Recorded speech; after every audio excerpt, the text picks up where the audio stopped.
আমি বাৰে বাৰে চৰকাৰক আহ্বান জনাই আছোঁ যে অখিল গগৈক বিনা চৰ্তে মুক্তি দিয়ক। তেওঁতো এজন সন্ত্ৰাসবাদী নহয়, তেওঁ এজন চোৰ নহয়, ডকাইত নহয়। তেওঁ বাৰে বাৰে অসমৰ হকে, জনসাধাৰণৰ হকে, অসমৰ দুৰ্নীতিৰ হকে তেওঁক বাৰে বাৰে তেওঁক আন্দোলন কৰা বা মাত মতাৰ বাবে তেওঁক আজি কাৰাবন্দী কৰি ৰাখিছে চৰকাৰে।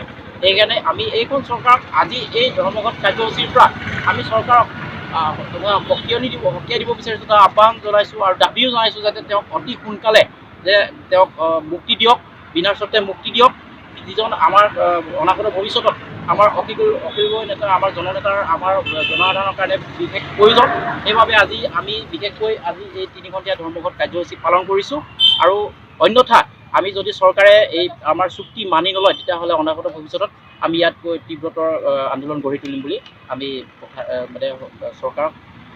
অসম চাহ জনজাতি ছাত্ৰ সন্থা বোকাজান শাখা সমিতিৰ পৰা আমাৰ চৰকাৰৰ প্ৰতি এটা আহ্বান আছে যে কৃষক নেতা অখিল গগৈক অতি শীঘ্ৰে মুক্তি দিব লাগে আৰু আমাৰ যিখিনি অসম আন্তঃৰাজ্যিক পাৰপত্ৰ প্ৰৱৰ্তন কৰিব লাগে আৰু আমাৰ যিখিনি দীৰ্ঘদিনীয়া দাবী আছে সেই দাবীসমূহ বৰ্তমান অসম চৰকাৰে পূৰণ কৰিব লাগে।